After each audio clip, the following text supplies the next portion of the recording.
Welcome back to 1983 as we continue our look at the Masters of the Universe toy line by Mattel. Last time we checked out the battle machine known as the Attack Track, one of the Masters' many unique vehicles. This time we're taking a look at two toys. That's right, it's a double toy retrospective with the heroic fighting falcon Zoar and the evil barbarian bird Screeech, here on KREED'S collection.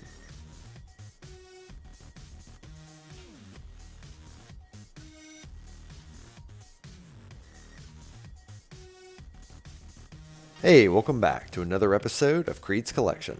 Today we're checking out the heroic fighting falcon Zoar and the evil barbarian bird Screeech from the 1983 Masters of the Universe toy line by Mattel. And we aren't going to waste any time, so let's get started with Zoar.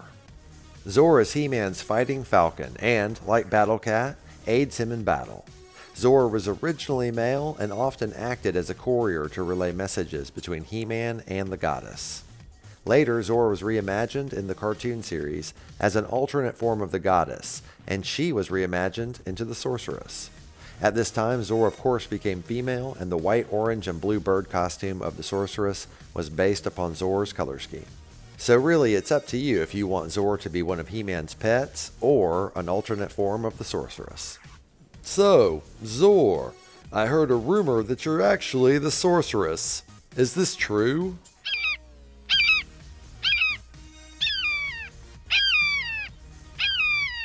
Uh-huh.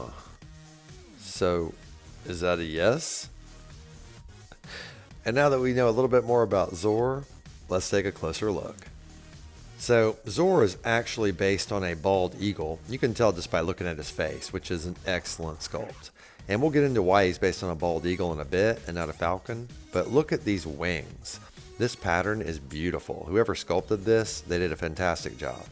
Of course, back here you can see his tail feathers, and his wingspan is spectacular. It looks really cool. I can't get enough of that.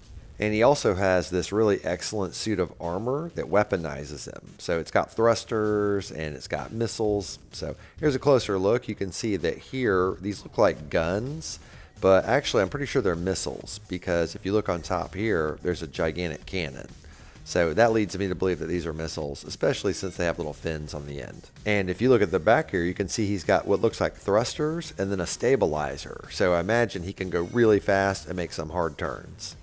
Down here, Zoar's got his talons, and as you can see, he can actually perch on your hand, which I thought was a really cool touch. I like that quite a bit. They have a nice sculpt, and even though they're not articulated, they hold on pretty well. In addition to the front talons, he does have one giant rear talon right here, and in general, I just like how this looks. And then right here, there's a button, and that activates his flapping wing action, and we're going to go ahead and take a look at that right now. All you have to do is pump this button, and it makes his wings flap, and while it does still work pretty well, it's not quite as good as it used to be. But Screech's works really great, so let's go ahead and take a look at him. Screech is Skeletor's barbarian bird. He's also a falcon, and he aids Skeletor in battle against He-Man and the other Masters of the Universe. Unlike Zoar, who was drastically reimagined in the cartoon series, Screech has remained a simple bird with no ability to speak or expanded role. Because of this, he has fallen into relative obscurity in the Masters of the Universe line, but regardless of this, Screech is still loyal to Skeletor, and often attacks He-Man from the air to aid his master. And now that we know a bit more about Screech, let's take a closer look.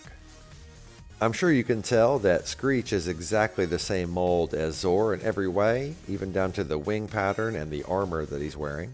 But they did give him this really excellent deep blue and purple color scheme to make him look a lot more ominous.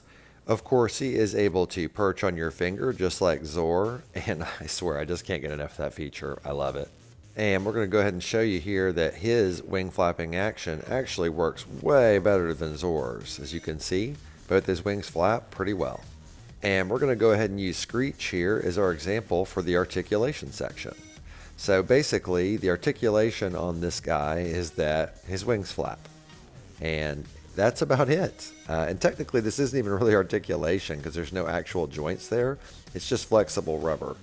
So even though technically it's 0 points of articulation, I'm going to go ahead and say Zoar and Screech have 2 total points of articulation. Now we're going to take a look at Screech and Zoar's included accessory, which is a perch. So here at the top, it's got some built-in grooves where their talons can grab onto it. And then here at the bottom, of course, is the base. The problem is the base is too narrow, and it's very easy for this thing to fall over. It's a shame they didn't make the base a little bit wider. Here are the two perches together. This one's Zoar's and this one's Screech's. You can see that they're identical in every way, just like the armor that they wear. The birds go on the perch quite easily. Their talons grip it very well. But as I said, the problem is the base is so narrow that it takes almost nothing to tip it over left or right. I like the idea of this accessory, but it should have been designed a lot better. The copyright information for Zoar is located between his legs. 1972 Mattel Incorporated, made in Taiwan, and then on his tail, Mattel, and made in Taiwan. Of course, Screech has the same date of 1972, and you're probably thinking, wait a minute, didn't this toy come out in 1983? Well, the reasoning for the 1972 stamp is the same reason why they're based on an eagle. Just like Battle Cat is a reused tiger from the 1970s Big Jim toy line by Mattel, these two are a reuse of the bald eagle from the same toy line. Before we move forward, I wanted to show that I do have these instructions that were included with Screech, and they basically just break down how to pop the wings back on if they're ever removed for any reason. But I thought it'd be fun to look at this as, hey, nostalgia. I also wanted to point out that they really didn't know how they wanted to spell Screech's name. As you can see here in the upper corner of the box, he has 3 E's in his name. But down here in the lower corner of the box, it's the correct spelling with only 2. However, I think this is a mistake because everywhere I've ever seen it, it's spelled with 3 E's, and I think that was the intent, so that's how I spelled it in my title card. And now for our He-Man size comparison. He-Man's actually kind of small compared to Zoar and Screech, and of course that's because they came from a toy line with 12-inch figures. But since every animal seems oversized on Eternia, it works perfectly. Thank you so much for taking the time to watch my toy retrospective for Zoar and Screech from the 1983 Masters of the Universe toy line by Mattel.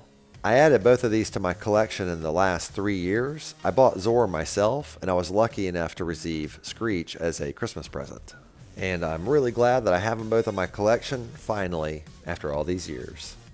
I hope you enjoyed the video, and if you did, please leave a thumbs up. And if you have any thoughts, please leave a comment. I love reading and responding to them. And while you're at it, if you haven't already, please consider subscribing. I'd really appreciate it, and it would help my channel grow. I do a retrospective on a toy or toys from my vintage collection every Wednesday. So hope to see you next week and every week after, here on KREED'S Collection.